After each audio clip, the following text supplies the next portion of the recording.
Hello friends, मैं सौरभ सलोना channel real study circle में आपको बहुत बहुत स्वागत करता हूं। आज हम स्टार्ट करने जा रहे हैं नेशनल वाटरवेज। ये जल परिवहन का हमारी सेकंड वीडियो है। इसके पहले भी हमने एक वीडियो अपलोड की थी जिसमें हमने जाना था बाह्य जल परिवहन, जिसमें हमने विभिन्न बंदरगाह के बारे में जाना था। कौन से राज्य में कौन से बंदरगाह हैं, कितने बंदरगाह हैं और उनके नए नाम, उनके इम्पोर्टेंट फैक्ट्स और इनके बारे में जाना था। आज हम स्टार्ट करेंगे नेशनल वाटरवेज। यह एक ऐसा टॉपिक होता है जो कि कोई भी चैनल वाला या कोई भी अदर जो पढ़ाते हैं वो इसे सेपरेट नहीं पढ़ाते हैं, किसी वीडियो में मर्ज कर देते हैं या इन्हें छोड़ देते हैं। तो हम आपके लिए लाए हैं एक फुल डिटेल नेशनल वाटरवेज के बारे में। तो ये स्टार्ट करते हैं। अगर आपने हमारे चैनल को अभी तक सब्सक्राइब नहीं किया है तो सब्सक्राइब कीजिए और न्यू अपडेट्स के लिए बेल आइकन को क्लिक कीजिए और इस वीडियो को ज़्यादा से ज़्यादा शेयर कीजिए ताकि अदर स्टूडेंट को इसका लाभ हो सके। आइए स्टार्ट करते हैं। National waterways. भारत में अंतर्देशीय जलमार्ग प्राधिकरण की स्थापना। दोस्तों ये थोड़ा सा गलत लिखा गया है, ये हुई 1986 में। इसका हेडक्वार्टर जो है कोलकाता में स्थित है। इसका हेडक्वार्टर कोलकाता में स्थित है। देश में जलमार्गों को दो भागों में बांटा गया है, एक आंतरिक जलमार्ग और एक बाह्य जलमार्ग। बाह्य जल परिवहन जो कि हमने पिछली वीडियो में पढ़ा था। आज हम स्टार्ट कर रहे हैं आंतरिक जल परिवहन। आंतरिक जल परिवहन यह परिवहन का सबसे सस्ता साधन है, जो कि परिवहन हम अन्य साधनों से भी कर सकते हैं। एयरवेज, वाटर, रेलवेज और हाईवेज, इन सभी में इन तीनों से सस्ता होता है ये वाटरवेज। इसमें तालाब, झील, नहर, नदी आदि का उपयोग होता है। भारत में जल परिवहन का उपयोग मात्र 0.1% होता है और आंतरिक जल परिवहन है। और आंतरिक जल परिवहन का सबसे ज़्यादा उपयोग यूएसए में 21% तथा चीन में 11% होता है। वर्तमान में भारत में कुल 6 वाटरवेज हैं, जिसमें से एक प्रस्तावित है, छठा। अगर इन सभी नेशनल वाटरवेज की कुल लंबाई जोड़ दी जाए तो कुल लंबाई होती है 4503 किलोमीटर। और इन सभी नेशनल वाटरवेज से जो राज्य लाभान्वित है उनकी संख्या है 15। जैसा कि ऊपर हमने देखा था, भारतीय अंतर्देशीय जलमार्ग प्राधिकरण की स्थापना 27 अक्टूबर 1986 में हुई थी। तो आइए स्टार्ट करते हैं हमारे टॉपिक को। तो पहला नेशनल वाटरवे है इलाहाबाद से हल्दिया। इलाहाबाद जो कि यूपी में पड़ता है, जिसका नया नाम प्रयागराज है। और सेकंड ये जाता है वेस्ट बंगाल में हल्दिया तक। यह गंगा नदी पर स्थित है। गंगा तथा भागीरथी और हुगली नदी पर स्थित है। यह भारत का सबसे बड़ा नेशनल वाटरवे है। तो क्योंकि अधिकतर एग्जाम में पूछा जाता है कि भारत का सबसे बड़ा नेशनल वाटरवे कौन सा है, तो यही आएगा इलाहाबाद से हल्दिया, सबसे बड़ा। इसकी कुल लंबाई 1620 किलोमीटर है। यह 27 अक्टूबर 1986 को ओपन होता। ये थोड़ा यहाँ गलत लिखा गया है, 1986 को ओपन हुआ था। इससे राज्य लाभान्वित होते हैं यूपी, बिहार, झारखंड और पश्चिम बंगाल। आइए हम इसको देखते हैं मैप में कि कहाँ से कहाँ तक है। तो दोस्तों ये रहा हमारा पहला वाटरवे जो कि जा रहा है इलाहाबाद से। ये गंगा नदी पर स्थित है, जो कि जा रहा है यहाँ तक।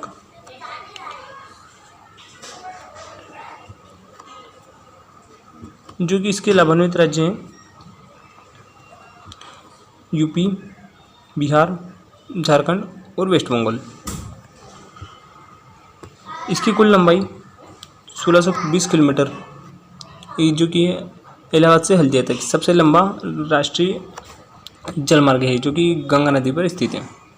तो ये थोड़ी और इसको मैप से देखते हैं। तो दोस्तों ये रहा, ये इलाहाबाद से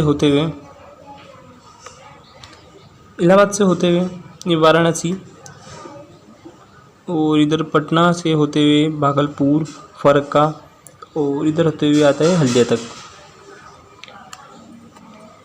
यूपी, बिहार, झारखंड और वेस्ट बंगाल, इन 4 राज्यों में स्थित है। तो ये जानते हैं सेकंड वाटरवे।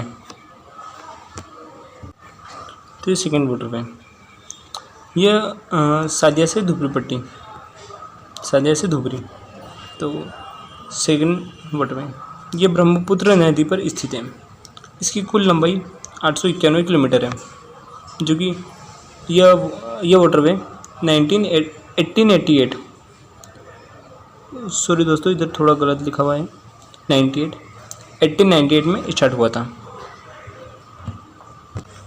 आइए हम इसे देखते हैं मैप से कि कहाँ से कहाँ तक है। ये ब्रह्मपुत्र नदी पर स्थित ये सादिया, यहाँ तक धुबरी पट्टी, ये धुबरी यहाँ तक है। तो देखते हैं इसे। तो दोस्तों ये रहा, ये सादिया से धुबरी तक आता हुआ नेशनल वाटरवे सेकंड। इसकी कुल लंबाई 891 किलोमीटर। इसके जो स्टेट है, कौन कौन राज्य लाभान्वित होते हैं, तो ये असम, वेस्ट बंगाल, अरुणाचल प्रदेश और मेघालय, ये 4 राज्य लाभान्वित होते हैं। आइए हम जानते हैं थर्ड नेशनल वाटरवेज के। तो ये थर्ड नेशनल वाटरवे यह एकमात्र ऐसा वाटरवे है जो कि एक ही राज्य में स्थित है, केरल में, जो कि कोल्लम से कोट्टापुरम। ये पश्चिमी तट नहर पर स्थित है। इसकी कुल लंबाई 205 किलोमीटर और इसकी शुरुआत हुई है 1992 में, जो कि अभी हमने देखा है कि एक ही राज्य में स्थित केरल पर पश्चिमी तट पर स्थित है। ये हम इसे देखते हैं मैप से। तो ये रहा नेशनल वाटरवे थर्ड, जो कि कोल्लम से कोट्टापुरम, ये रहा केरल, इस केरल में स्थित है। इसकी कुल लंबाई 205 किलोमीटर, स्टेट केरल, इसका नाम है, कोल्लम से कोट्टापुरम तक जाता है, जो कि पश्चिमी तट नहर पर स्थित है। तो ये देखते हैं नेक्स्ट वाटरवे। अगर आपने हमारे चैनल को अभी तक सब्सक्राइब नहीं किया है तो सब्सक्राइब कीजिए और लाइक कीजिए। तो ये फोर्थ वाटरवे, जो कि काकीनाडा से मरकानम, ये गोदावरी व कृष्णा नदी के नहरों पर स्थित है। इसकी कुल लंबाई 1095 किलोमीटर। इसकी शुरुआत 2008 में हुई। इस नेशनल वाटरवे से जो राज्य लाभान्वित है उनके नाम है आंध्र प्रदेश, तमिलनाडु एंड पुदुचेरी। आइए इसे भी देखते हैं मैप में। तो दोस्तों ये रहा काकीनाडा से मरकानम, पुदुचेरी तक स्थित नेशनल वाटरवेज फोर्थ, काकीनाडा से मरकानम, पुदुचेरी तक। तो ये देखते हैं नेक्स्ट वाटरवे। जो कि नेशनल वाटरवे 5, तिलचर से धमरा। इसकी शुरुआत 2008 में हुई।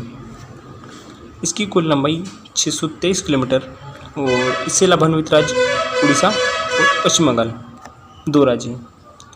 ये बहमेनी राज्य और बकिंगम व अन्य नहर पर स्थित है। आइए देखते हैं इसे मैप से। तो दोस्तों ये रहा नेशनल वाटरवे 5, ये जा रहा है तिलचर से जा रहा है ये धमरा तक, जो कि ब्रह्मपुत्र उसकी घाटी पर। आइए देखते हैं नेक्स्ट वाटरवे। ये नेशनल वाटरवे 6, जो कि अभी तक है प्रस्तावित, लखीमपुर से भांगा प्रस्तावित। इसकी कुल लंबाई 121 किलोमीटर है। इससे जो राज्य लाभान्वित होंगे वो है असम, मिजोरम, मणिपुर और त्रिपुरा। तो दोस्तों यही होती वीडियो समाप्त। इसके बाद आइए हम जानते हैं पिछली वीडियो के कुछ क्वेश्चंस जो हमने दिए थे, कि देखते हैं उसके बारे में। दोस्तों आपको हमारी वीडियो अच्छी लगे तो द रियल हिस्ट्री सर्कल को आप चैनल को आप सब्सक्राइब कीजिए, लाइक कीजिए, शेयर कीजिए और वीडियो को शेयर कीजिए ताकि अदर स्टूडेंट को भी इसका फ़ायदा हो सके। तो पहला क्वेश्चन था, कंबरजो नहर और बकिंगम नहर कौन से बंदरगाह से जुड़ा हुआ है? तो दोस्तों यह नहर जोड़ती है तमिलनाडु को आंध्र प्रदेश से। इसकी बात आता है सेकेंड क्वेश्चन, भारत का सेकेंड सबसे गहरा बंदरगाह, क्योंकि फर्स्ट तो सबको पता ही है सबसे गहरा बंदरगाह विशाखापट्टनम, जिसे अन्य बंदरगाह का गहना भी कहा जाता है। यह डॉल्फिनोस की पहाड़ी के पीछे स्थित है, जो कि ख़राब मौसम में भी चलता रहता है, तो जो कि इसकी एक खास विशेषता है। इसके बाद हाँ, तो सेकंड सबसे गहरा बंदरगाह है कोचीन या कोची, जो कि एग्ज़ाम बहुत बार पूछा गया है ये क्वेश्चन। इसके बाद आता है भारत का प्राइवेट बंदरगाह कौन सा है। तो दोस्तों प्राइवेट बंदरगाह है एन्नोर, जिसका अन्य नाम है कामराज पोर्ट, जो कि प्राइवेट बंदरगाह है। इसके बाद आता है आयात बंदरगाह कौन सा है, जो कि आयात बंदरगाह है कांडला। यहाँ से उर्वरक और पेट्रोलियम इत्यादि आयात किए जाते हैं। इसके बाद आता है किस केंद्र शासित प्रदेश में सबसे बड़ा बंदरगाह है, क्योंकि अंडमान निकोबार एक ऐसा केंद्र शासित प्रदेश है और एक द्वीप भी है जहाँ एकमात्र पोर्ट है। तो दोस्तों यही वीडियो होती है समाप्त। इसके बाद हम स्टार्ट करेंगे नेक्स्ट टॉपिक। अगर आपको हमारी वीडियो अच्छी लगे तो इसे लाइक कीजिए, शेयर कीजिए, कमेंट कीजिए। Thank you for watching.